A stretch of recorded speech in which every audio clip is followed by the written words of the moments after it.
Nous croyons à la mort et à la résurrection alors qu'on n'a pas vu ça. Ça s'appelle la foi. Voilà pourquoi nous exerçons notre oreille. Pas l'œil. Job a dit, mon oreille avait entendu parler de toi. Maintenant mon œil t'a vu. Ça fait 2 temps. Le temps de l'oreille, c'est le temps où nous exerçons la foi. Le temps de l'œil, c'est le temps où nous voyons ce que l'oreille avait entendu. C'est qu'aujourd'hui, c'est la foi, c'est l'oreille. Lorsque Jésus apparaîtra et qu'on le verra tel qu'il est, c'est là maintenant le temps que l'œil verra ce que l'oreille avait entendu. Ah, là nous comprenons que la foi comme étant l'élément principal de la grâce. Abraham a vécu au temps de la foi. Dieu lui a dit quitte ton pays, quitte ta maison, la maison de ton père, va. Il est parti. C'est la foi. Et lui étant l'homme de la foi, vous comprenez que il a vécu pendant ce temps, il a donné la dîme. Ah, Abraham a donné la dîme au temps de la grâce. Mais Abraham a vécu au temps de la grâce parce qu'il n'a pas vécu au temps de la loi. Nous avons soit la loi, soit la grâce. Celui qui a vécu au temps de la loi n'a pas vécu au temps de la grâce. Celui qui n'a pas vécu au temps de la loi a vécu au temps de la grâce. Abraham n'a pas vécu la loi, il a vécu la grâce parce qu'il a exercé la foi. Amen. Amen. Mais nous avons dit que la dîme est définie comme quoi? Un salaire. Maintenant écoute. Luc chapitre 10, le verset 7. Luc 10, 7. Luc chapitre 10, le 7e verset. Ouais. Demeurez dans cette maison-là, mangeant et buvant ce qu'on vous donnera. Ok. Car l'ouvrier mérite son salaire. Ça, c'est qui parle? C'est Jésus. Il dit l'ouvrier mérite quoi? Son salaire. L'ouvrier mérite son salaire. Mais dans la Bible, le salaire est défini comme quoi? Tu comprends ça? Il n'y a pas que Jésus, parce que un témoin ne suffit pas. 1 Timothée chapitre 5, le verset 18. 1 Timothée chapitre 5, le verset 18. Le 18e verset. Ok. Car l'écriture dit. L'écriture dit quoi, docteur? Tu n'amuseras point les bœufs. Tu n'amuseras point les bœufs. Quand ils foulent le grain. Les bœufs qui foulent le grain, c'est un serviteur qui travaille, parce que les bœufs qui foulent le grain est en train de travailler dans le champ. Donc, c'est 1 Corinthiens 9, les bœufs, c'est les serviteurs.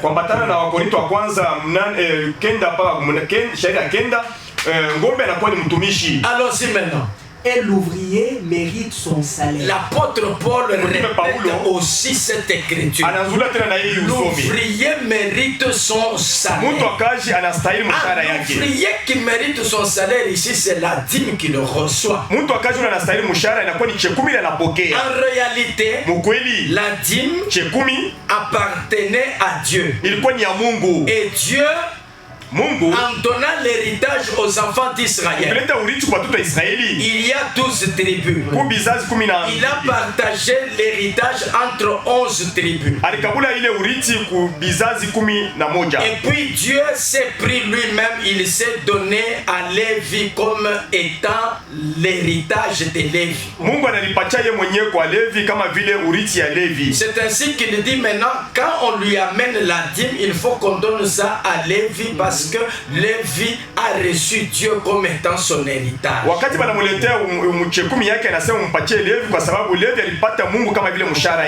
En réalité, ce n'est pas à Lévi, mais c'est à Dieu qu'on donne. Oh, donc on donne à Dieu via Lévi. Et maintenant, est-ce que Jésus a parlé de la dîme? Eti Yesu alisema njoo achie 10. Matthieu 23, 23. Mathayo 23, shairi ya 23. Est-ce que Jésus a parlé de la dîme? Eti Yesu alisema njoo achie 10. Matthieu 23, 23. Ok. Malheur à vous, scribes et pharisiens, hypocrites, parce que vous payez la dîme de la menthe, de la nette et du cumin. Ok. Donc Jésus parle de la dîme, n'est-ce pas? Il dit vous donnez la dîme. Vous donnez la dîme. Mais ça. Et que vous laissez ce qui est plus important dans la loi. C'est quoi? La justice, la miséricorde et la fidélité. C'est là ce qu'il fallait pratiquer. Sans négliger les autres choses. C'est quoi les autres choses? Écoutez. L'écriture ici est claire. On ne se complique pas ici. On ne raisonne pas. Jésus dit ceci. Vous donnez la dîme, mais vous négligez ce qui est important. Ce qui est important à la loi, c'est la justice, la miséricorde, ainsi que la fidélité.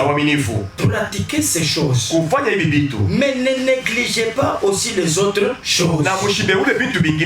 Jésus ne dit pas ne donnez pas la dîme. Non. Il dit ceci. Dans la loi ou dans la parole de Dieu, il y a des choses qui sont plus importantes que les autres. Mais rien ne doit être négligé. C'est comme l'offrande. Lorsque je dois donner mon offrande, la Bible me dit ceci. Lorsque tu vas pour donner ton offrande, te rappelle que il y a un problème avec quelqu'un, tu ne te parles pas avec quelqu'un, ne donne pas l'offrande, parce que là-bas l'offrande n'est pas plus importante que l'amour envers les prochains. L'offrande n'est pas plus importante que la paix avec les prochains. Fais d'abord la paix avec les prochains et maintenant tu vas aller donner ton offrande. On ne dit pas ne donne pas, mais arrange d'abord. C'est ça qui est important. Mais est-ce qu'on a dit que la dîme, l'offrande ne doit pas être donnée? Non. C'est pourquoi Jésus dit donner la dîme c'est bien, mais commencez par la justice, la miséricorde, ainsi que la fidélité.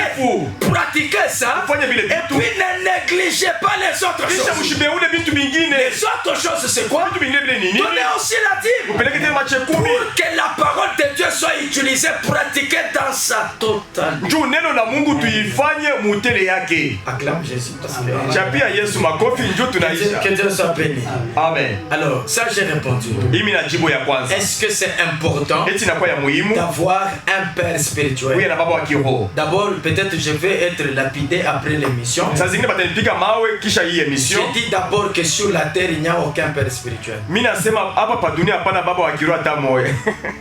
Même toi. Même toi tu es étonné. Sur la terre ici, personne n'est père spirituel. Les pères dans la foi. Très bien. Personne n'est père spirituel sur la terre. C'est Dieu qui est le père spirituel de nous tous. Donc nous avons Dieu comme père spirituel. Les restes ce sont les pères dans la foi. Alors il faut faire attention.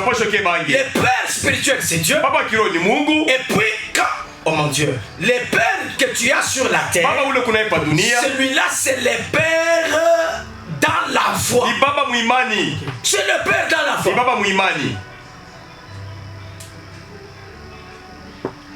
Il y a la différence? Oui. Oui.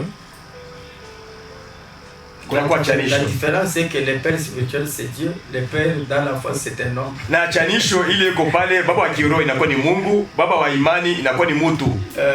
Écoutez, vous savez quand on dit n'appeler personne sur la terre père, c'est par rapport au père spirituel, parce que le père spirituel c'est Dieu lui-même.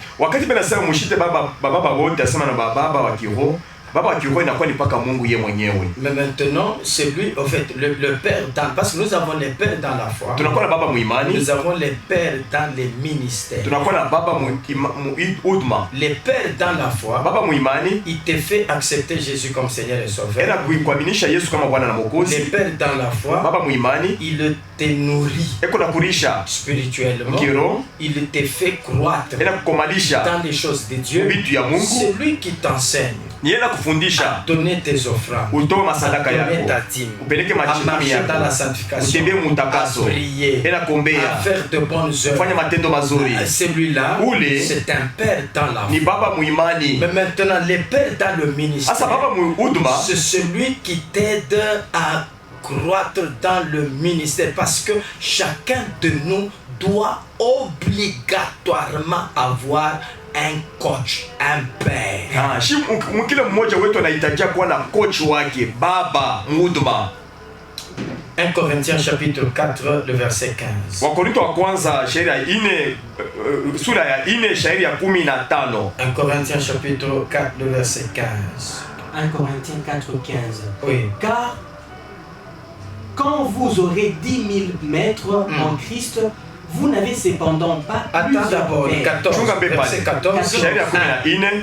Ce n'est pas pour vous faire honte que j'écris ces choses. Ce n'est pas pour vous faire honte que j'écris ces choses. Mais je vous avertis. Comme mes enfants bien-aimés. Mes enfants bien-aimés. Mais ils sont enfants de Paul par rapport à quoi? Maintenant il est défini. Je vous parle comme étant mes enfants. Vas-y au verset 15 maintenant. Car quand vous aurez 10 000 maîtres en Christ, quand vous aurez 10 000 maîtres en Christ, vous n'avez cependant pas plusieurs pères. Vous n'avez cependant pas. Vous pouvez avoir des maîtres, mais attention, pour les pères là, c'est un seul. Vous n'avez pas plusieurs pères. Mais il y en a qui ont plusieurs pères aujourd'hui. Daddy. Tu vas à la Katouba, daddy. Il y a les gens qui sont dans le dadisme. Le dadisme. Il est enfant de tout le monde. Il est enfant de tous les pères. Et en réalité, il devient mongol. Qualificatif. Mongol. Anakuya ile mongol banasema. Encore. Parce que si dans le quartier, un enfant, tous les papas du quartier sont ses papas. Là, ça ne va pas. Ça ne va pas.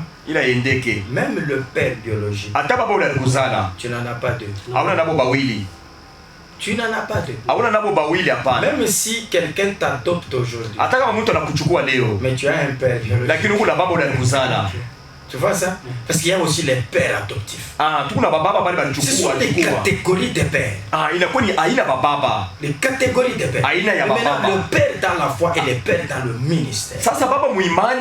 L'apôtre Paul dit, même si vous avez 10 000 maîtres, vous n'avez cependant pas plusieurs pères. C'est moi seul qui suis votre père. Pourquoi? Parce que je vous ai engendré en Jésus-Christ. Je vous ai engendré en Jésus. Comment j'étais engendré en Jésus? En te présentant un Jésus que tu dois accepter par la foi. C'est ça le Père dans la foi. Je donne un dernier verset. Galates chapitre 4. Galatia 4. Le verset 19. La Bible dit, mes enfants, pour qui j'éprouve de nouveau les douleurs de l'enfantement. Attends. Paul c'est un homme. Mais où là nikalaka na douleur de l'enfantement ni là. Mais lui il dit ceci. Mes enfants, pour qui j'éprouve les douleurs de l'enfantement. Jusqu'à quand? jusqu'à ce que Christ soit formé. Christ soit formé en vous. Pendant que je suis en train de prêcher, je suis en train de former Christ en vous. Quand je suis en chaque jour que nous prêchons, notre objectif doit être que dans chacun qui nous écoute, Christ soit formé. Voilà pourquoi notre message doit être Christ au centre. Voilà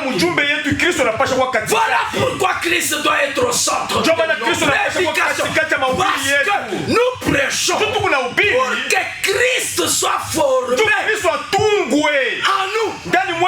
Oh, c'est ça. Je crois que j'ai répondu. Envoyez-moi des messages pour dire que vous avez reçu les réponses et que vous avez été satisfait. Dieu vous bénisse. Apocalypse chapitre 13.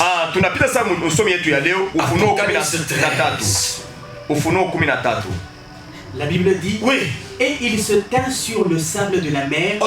Puis je vis monter de la mer une bête qui avait 10 cornes et 7 têtes. Et sur ses cornes 10 diadèmes. Et sur ses têtes des noms de blasphème. La bête que je vis était semblable à un léopard. Ses pieds étaient comme ceux d'un ours et sa gueule comme une gueule de lion. Le dragon lui donna sa puissance et son trône et une grande autorité. Attends, le dragon lui donne quoi? Sa puissance. Sa puissance. Nous sommes en 40e verset. Deuxième verset. Vas-y. Et je vis l'une de ses têtes comme blessée à mort. Je vis l'une de ses têtes comme blessée à mort. Maintenant, nous nous arrêtons au verset 3, n'est-ce pas? Continue. Mais sa blessure mortelle fut guérie. Donc, il faut qu'on comprenne ici deux choses. C'est quoi la blessure mortelle de l'antichrist? Parce que nous sommes en train de parler de la bête qui monte de la mer. Et nous avons dit la bête qui monte de la mer. C'est l'incarnation du diable. Oui, l'incarnation du diable dans un corps. N'est-ce pas? C'est ça qu'on appelle l'antichrist. C'est ça la bête qui monte de la mer. Nous devons expliquer les deux bêtes. La bête qui monte de la mer et la bête qui monte de la terre. Alors vous allez comprendre que ça fait deux choses. Ici, deux bêtes. La bête qui monte de la mer et la bête qui monte de la terre. Ça fait deux choses. Mais vous allez voir que la bête qui monte de la mer et la bête qui monte de la terre fonctionne avec l'autorité du dragon. Ça fait combien? Ça fait 3, docteur. Ça fait 3, tu vois ça? C'est que le diable, il est très fort dans ce qu'on appelle contrefaçon. Il est très fort dans la copie. Copier-coller. Il est très fort. C'est pour cette raison un prophète peut apparaître devant toi. C'est un envoyé du diable. Mais quand il te parle, tu regardes, tu crois que c'est Dieu qui parle, alors que c'est la magie qui parle, alors que c'est les fétiches qui parlent. Ce n'est pas le fait d'utiliser le nom de Jésus qui fait qu'il soit sérieux. Jamais, docteur. Il y a deux choses avec lesquelles nous devons tirer attention. Pourquoi? Parce que le diable se déguise en ange de lumière. Il se déguise en ange de lumière. Il prend l'apparence d'un ange. Il peut parler. C'est pour cette raison. J'ai dit un jour, le diable, il se déguisera 3 fois. La première fois, c'est là que nous parlons des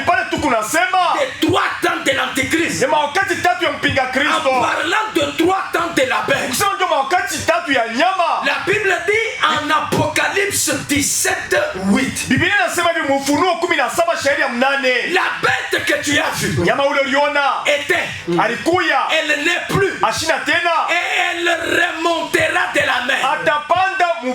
Ça fait 3 temps. Le premier temps, c'est dans la loi.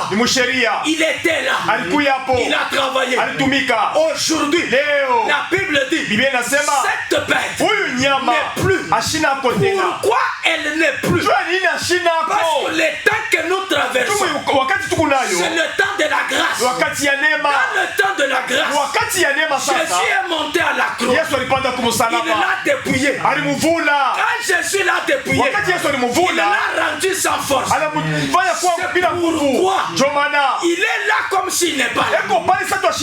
Il est là mais il n'agit pas. Il est là mais il agit en se cachant. Thessaloniciens chapitre 2. Chapitre 2, oui.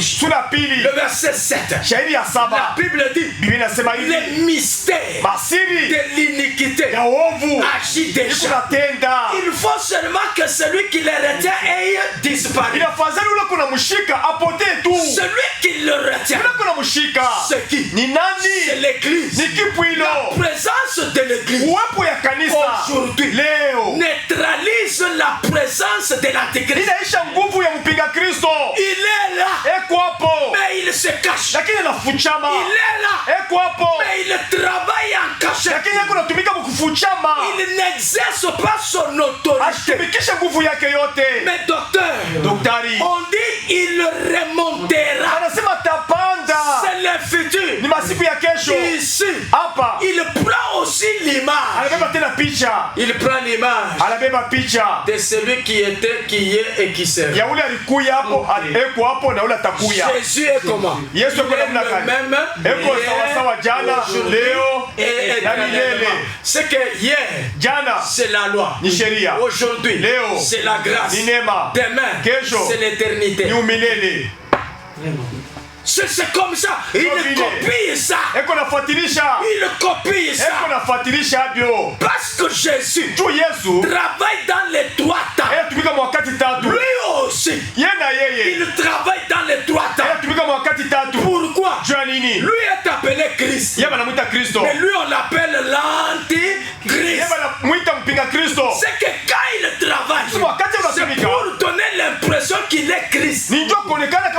Alors qu'il combat Christ. Faites attention. Faites attention. Matthieu 24 nous avertit. Matthieu 24 nous avertit. Docteur, est-ce qu'on peut lire Matthieu 24? Matthieu 24. Est-ce qu'on peut lire Matthieu 24. Oh mon Dieu, Matthieu 24. Tu es là, docteur? Oui. Matthieu 24. Oh mon Dieu, Matthieu 24. Tu vas voir que, docteur, lorsque Jésus donne les avertissements, à Matthieu 24, quand il donne les avertissements, à Matthieu 24, prenons le verset 5. On dit quoi? Car plusieurs viendront sous mon nom. Attends, tu vois ça? Plusieurs viendront sous mon nom. Ok, plusieurs viendront sous mon nom. Disons quoi? C'est moi qui suis le Christ. Ils diront que c'est moi qui suis le Christ. Le Christ. Il ne dira pas je suis Jésus. Mais il dira je suis Christ. Oh mon Dieu! Pourquoi seulement Christ? Parce que Jésus, c'est la chair. Christ, c'est l'esprit. Okay. Vous allez voir que Christ signifie onction. Or l'onction, c'est ça qui produit les miracles. C'est pour cette raison, quand ils apparaîtront pas comme des gens capables de sauver. Non, ils viendront avec des miracles pour séduire. Maintenant prends le verset 24. Le verset 24. Oui. Car il s'élèvera de faux Christ. Attends. Il ne s'élèvera pas de faux Jésus. Mais de faux Christ. Ils diront c'est moi. C'est moi. C'est moi. Faites attention. Faites attention. Celui qui prend la place de Jésus. Celui qui prend la place de Christ. C'est un faux. C'est un faux. Jésus a prédit ce chose. Plusieurs viendront sur mon nom.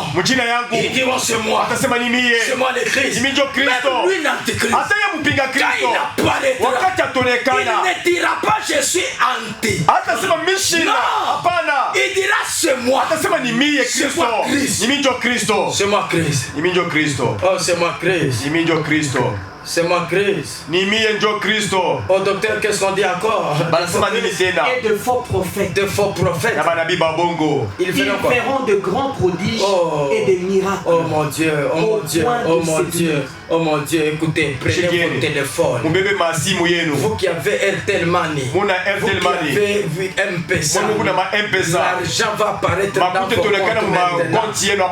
Vodacom ne connaît pas ces choses. Airtel ne connaît pas ces choses. Je ne fais pas leur publicité. Je prêche l'évangile. Mais écoutez, l'argent apparaît dans Orange Money,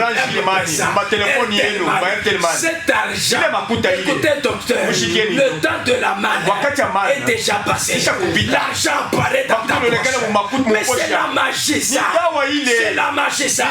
Vous recevrez les unités. Oh mon Dieu, vous recevrez les unités. Pourquoi les gens n'abandonnent pas les péchés? Pourquoi on ne peut pas faire les miracles pour que les gens abandonnent les mensonges, abandonnent les publicités, abandonnent les vols? Je peux faire le miracle. Celui qui était voleur, il cesse d'être voleur. C'est aussi un miracle. C'est un miracle. La Bible dit ils viendront. Ils feront des prodiges. Ils feront des miracles. Est-ce que je suis contre les miracles? Non. J'en cherche aussi. J'en cherche aussi. J'en cherche aussi. Je cherche un miracle. Quelqu'un qui peut venir dire parce que vous avez la dette de $700 à Mungu kwangu ni miracle. Mungu anatufanyia shii hapa. Muujiza munene sana unakuwa kulipa. Inite nyende nayo. Oh, la démonstration de la puissance. On a sa puissance ya Mungu inashimama tu muinite. Uwezo ya Mungu waishe paka mainite hapana. Aya. Vous savez, il y a deux choses que nous devons comprendre.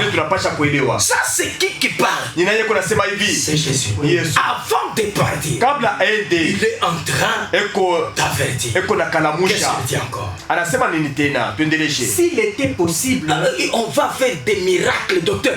S'il était possible, même les élus. De faire quoi? De séduire même les élus. Ah, mais, parce qu'on dit si c'était possible. Donc les élus ne seront jamais séduits. Les élus ne seront jamais séduits. L'écriture est claire. Si c'était possible, Jésus sait que ce n'est pas possible. Mais qu'on n'a pas les bâtards séduits. Alors fais attention, comment tout les faux te séduisent, donc en tout cas tu n'es pas élu. Parce que les élus ne sont pas séduits. Les élus ne sont pas séduits. Ah, tu comprends maintenant, docteur? Le droit temps, ici le droit temps de l'antéchrist, le passé. Hier, comme la loi, aujourd'hui, comme la grâce, demain, comme l'éternité. C'est ça Jésus-Christ qui est le même hier, aujourd'hui et éternellement.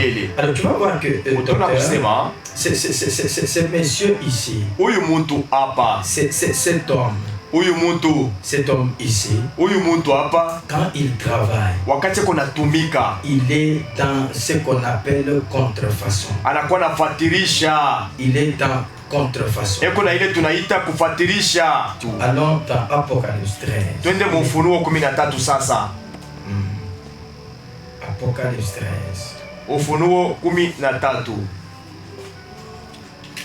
Ok. Très bien. Apocalypse 13. Prenons le verset 2. La bête que je vis était semblable à un léopard. Oui. Ses pieds étaient comme ceux d'un ours. Oui. Et sa gueule comme une gueule de lion. Okay. Le dragon lui donna sa puissance et son trône et une grande autorité. On appelle, il est appelé l'antichrist. Maintenant, les dragons lui donnent quoi? Sa puissance et une grande autorité. Et une grande autorité. Et puis quoi encore? Son trône. Et son trône. Tu vois ça? Oui. Alors, les dragons ici, c'est ça Dieu le Père qui prend son pouvoir, son autorité, et son trône, et lui donne au Fils. Les Fils, c'est ça Christ. Côté Yabonabo, il faut pas copier, pas café.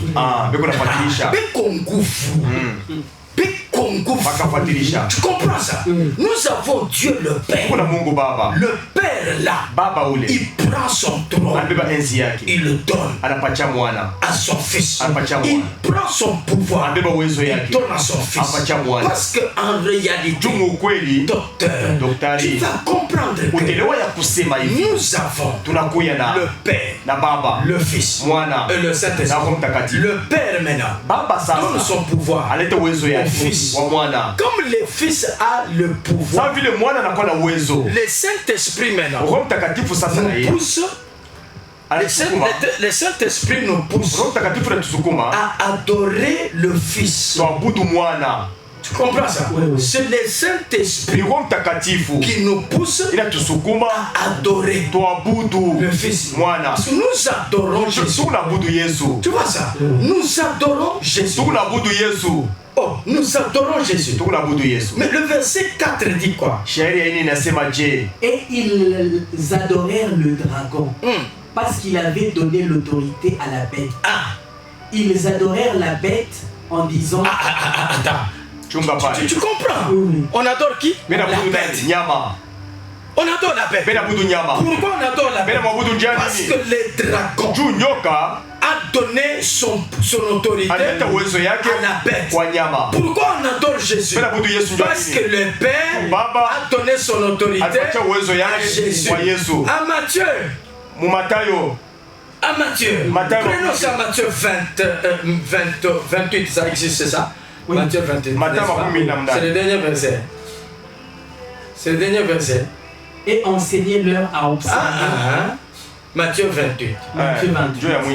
Le verset 17 dit quoi?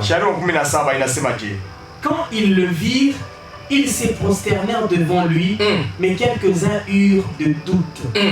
Jésus s'étant approché, leur parla ainsi, disant: tout pouvoir m'a été donné dans le ciel et sur la terre. Qui lui donne ça? Tout pouvoir m'a été donné. Tout pouvoir m'a été donné dans le ciel et où? Sur la terre. Tout pouvoir m'a été donné dans le ciel et sur la terre. Mais ici, on nous dit aussi que le dragon a donné son pouvoir et son autorité à la bête. La bête ici, c'est l'antichrist qui reçoit le pouvoir du dragon qui est son père, comme Jésus reçoit le pouvoir de Dieu comme son père. Maintenant, il faut adorer le Christ. Mais qui nous pousse à adorer Christ? Le Saint-Esprit. La Bible dit. La Bible dit que les vrais adorateurs adoreront les pères en vérité et en esprit. Ce que c'est l'esprit qui nous pousse à adorer. Mais maintenant, regardez, de leur côté aussi, je suis en train de parler de la trilogie de Satan. Trilogie ya shetani. Le dragon. Utatu ya nyoka. Le dragon. Nyoka. Le dragon. Nyoka. Il est comme le père. Eko sa baba. L'antéchrist. Mpinga Kristo. Il est comme les fils. Anakuwa sa mwana. Et l'esprit des faux prophètes. Na roho ya banabii babongo. Tu comprends? C'est ça. Parce que quand on parle de la bête qui monte de la mer, ça c'est les fils. La bête qui monte de la terre, ça c'est l'esprit. Maintenant les dragons est au-dessus. Nous avons les dragons comme étant les bêtes. Nous avons la bête qui monte de la mer comme l'antéchrist. Et nous avons la bête qui monte de la terre comme l'esprit. Alors nous expliquerons en détail ces choses. Et vous verrez que quand on parle de la bête qui monte de la mer et la bête qui monte de la terre, ça fait deux pouvoirs. Il y a le pouvoir religieux et le pouvoir politique. Dans ces deux bêtes, nous allons expliquer ça. Tutabifasilia mzuri sana. Tutabamba na Rome. Tutaexpliquer Rome. Tutafasilia Rome.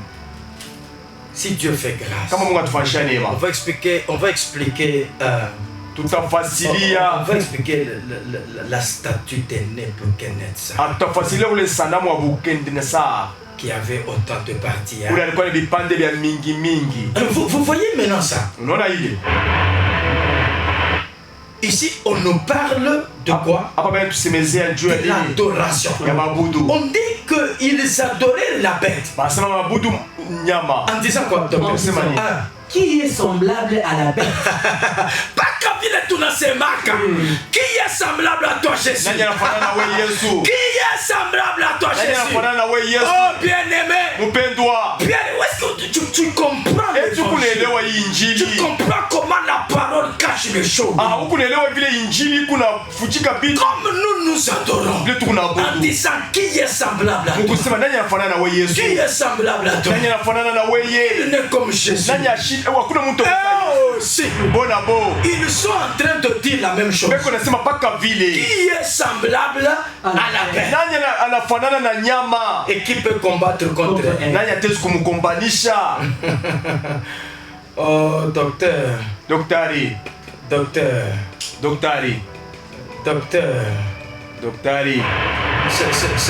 C'est compliqué.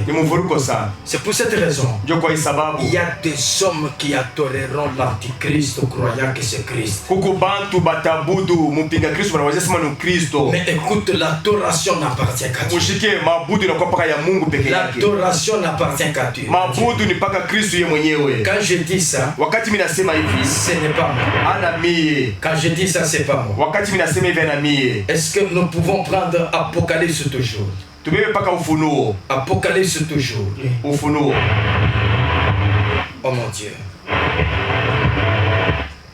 Apocalypse toujours. Le verset 19, le chapitre 19. Le chapitre 19. Est-ce qu'on peut prendre le verset 9? La Bible dit, Apocalypse chapitre 19, le verset 9. Et l'ange me dit, écris, heureux ceux qui sont appelés au festin de noces. Ceux qui sont appelés au festin de noces. Et il me dit, ces paroles sont les véritables paroles de Dieu. Mais maintenant, qu'est-ce que j'en fais? Et je tombais à ce pied. Qui lui parle? C'est l'ange. Il est tellement ébloui. Il est tellement dérangé qu'il fait quoi? Il tombe au pied de l'ange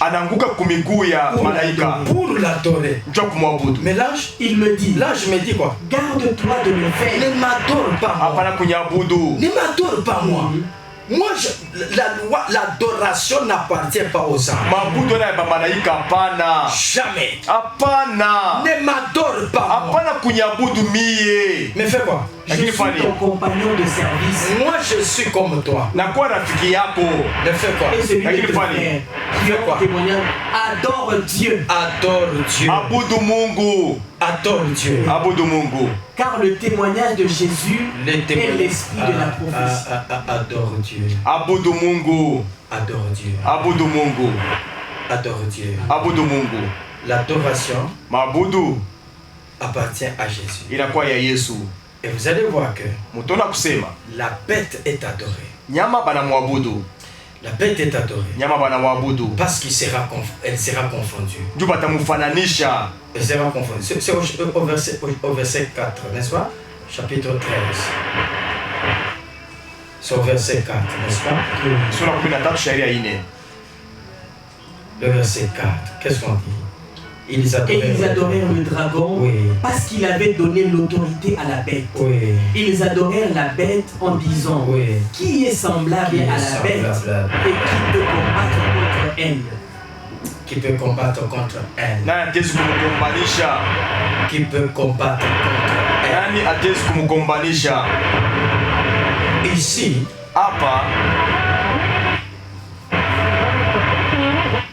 c'est que ici, ce qui se passe doit nous interpeller. Ces choses arriveront. Elles ne sont pas encore arrivées. Elles arriveront. Mais dans les mystères, elles se passent. Parce qu'il y a deux gens. Ils adorent. Ils adorent Branham. Ils adorent Mahomet.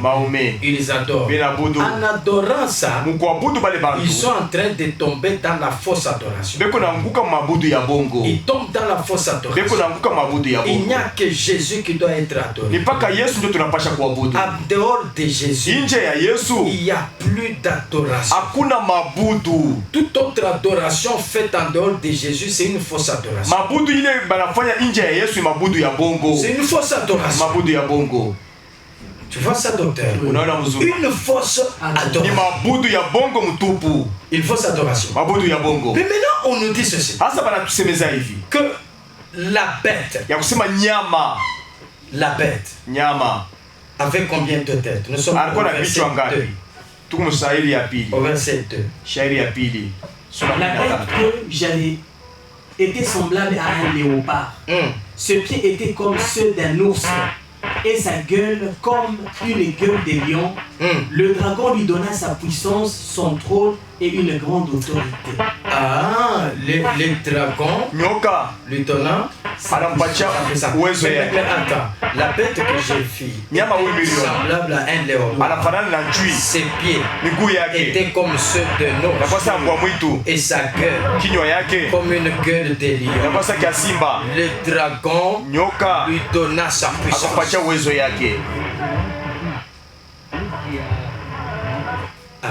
Amen. Merci. Très bien. Accenti. Docteur, nous sommes en train de parler sur l'adoration. Sur l'adoration. La bête est adorée. Vous voyez l'explication que nous donnons. Pourquoi la bête est adorée? La bête est adorée parce que le dragon lui a donné son pouvoir, son autorité. Mais maintenant, il faut comprendre que qui pousse les gens à adorer la bête? Qui pousse les gens à adorer la bête. Écoute le verset 11. Nous allons y revenir. Mais le verset 11. Puis je vis monter de la terre une autre bête qui avait deux cornes semblables à celles d'un agneau et qui parlait comme un dragon. Attention. Docteur, attention. C'est que quand tu vois quelqu'un, il peut s'appeler pasteur. Mais il faut maintenant faire attention à ce qu'il soit. Il faut qu'il ouvre la bouche pour que tu comprennes il est qui. C'est la bouche, c'est ce qui sort de la bouche qui détermine. Ouais. Faites attention seulement à ceux qui sont de la bouche. Parce que celui-ci, il est semblable à un agneau. Mais quand il parle comme qui? Un dragon. Pourquoi? Lui aussi a reçu le pouvoir du dragon. Ouais. Il y a des gens aujourd'hui comme ça. Il est dans les manteaux du pasteur, mais il parle comme un dragon. Il est évangéliste, mais il parle comme un dragon. Il est docteur, mais il parle comme un dragon. Maintenant, qu'est-ce qu'on dit, docteur? Le verset 12. Elle exerçait toute l'autorité de la première bête en sa présence. Et elle faisait que la terre et ses habitants adoraient la première bête. Tu vois comment ça s'est fait? Docteur, tu vois comment ça s'est fait? Il y a la première bête. C'est la bête qui monte de la mer. C'est ça l'antéchrist. Maintenant l'autre bête qui est la deuxième. Ça c'est l'esprit qu'on appelle l'esprit de faux prophètes. Maintenant le rôle, l'objectif de cette deuxième bête, c'était pousser les habitants de la terre à faire quoi? À adorer la première bête qui a reçu l'autorité de qui? Biblia hii il faut kuhubiri. iko mzuri sana. Donc c'est comme ça que ça s'est fait. Et lorsque ça s'est fait comme ça, vous allez comprendre que l'adoration s'est fait pousser par l'esprit. Ouais. Parce que c'est par l'esprit que les hommes ont parlé de la part de Dieu. C'est l'esprit. C'est l'esprit. C'est l'esprit. Niro. Ah, vous voyez. Donc, il pousse les habitants de la terre à adorer. Elle ne faisait que toute la terre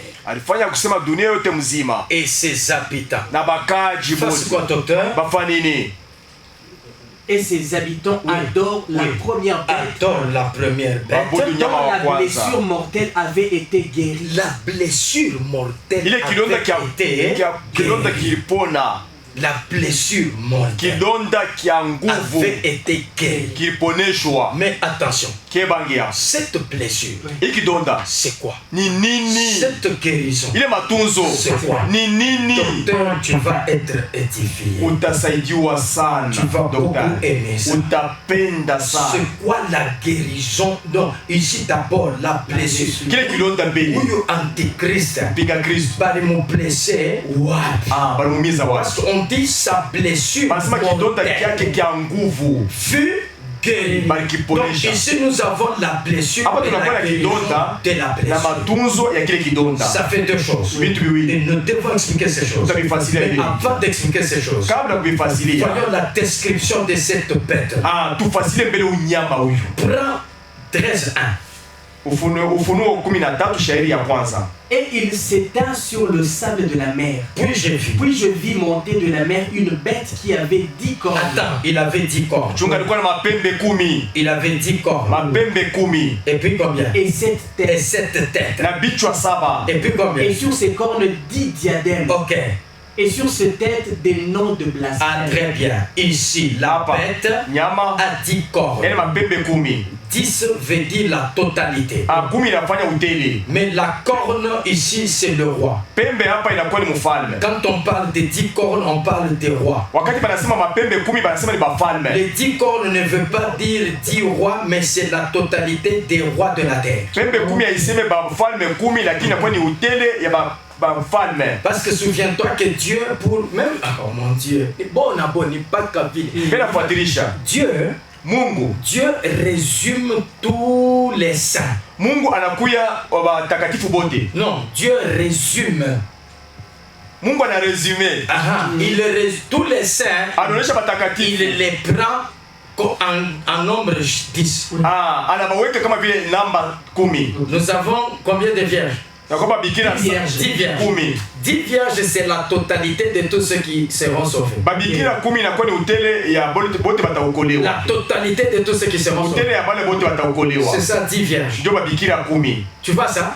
Donc, les 10 vierges ici, le chiffre 10, c'est la totalité. Mais maintenant, eux aussi, la bête a 10 cornes. La corne ici, c'est le roi. Mais maintenant, lorsque vous voyez, prenons une écriture.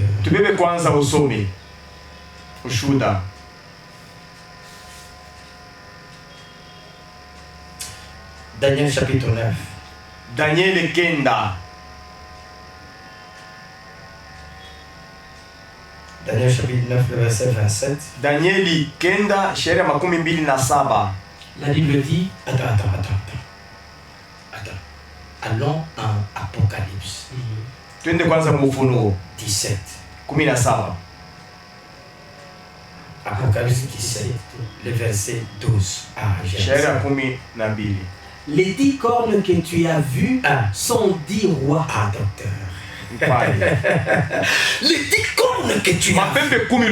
Parce que je voyais déjà un auditeur dire, mais il dit la corne c'est le roi. Comment ça?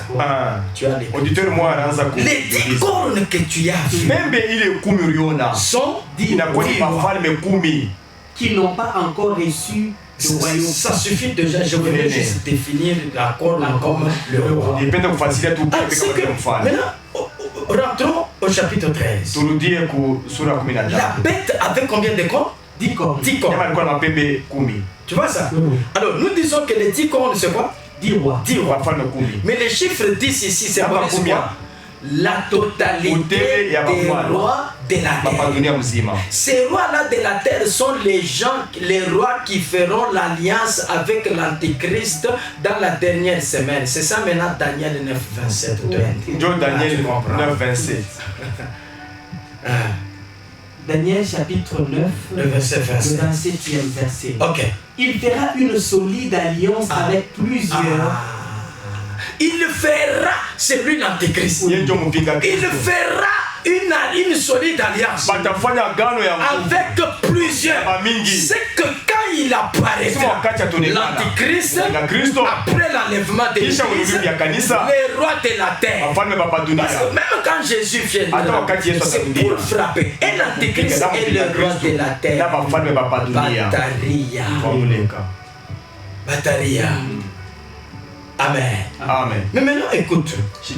On dit qu'il avait 10 cornes, n'est-ce pas? C'est ça? Oui. Les rois. Les 10 rois. Les 10 rois. Ou la totalité des rois de la terre. Et combien? 7 têtes. 7 têtes. Ok. Le chiffre 7 aussi. C'est aussi la totalité. Ça, c'est pas moi. C'est Proverbe 6. Le verset 31. Proverbe chapitre 6, le verset 31 définit aussi le chiffre 7 comme la totalité. Qu'est-ce qu'on dit? Si on les trouve, il fera une restitution au septuple. Au septuple, ça veut dire fois 7. Et puis, il donnera tout ce qu'il a. Donc c'est la totalité. Oui. Les Écritures. Les Écritures. Donc les chiffres 7 ici, c'est la totalité. Je comprends. Maintenant, quand on parle de la tête, docteur, attention, il ne s'agit pas de cette tête physique. Non. On parle de quoi? La tête, c'est quoi? Définition de la tête. Ésaïe chapitre 9, le verset 14. Ésaïe chapitre... Comment tu saurais comme ça? Les Écritures. Les Écritures. Ésaïe 9.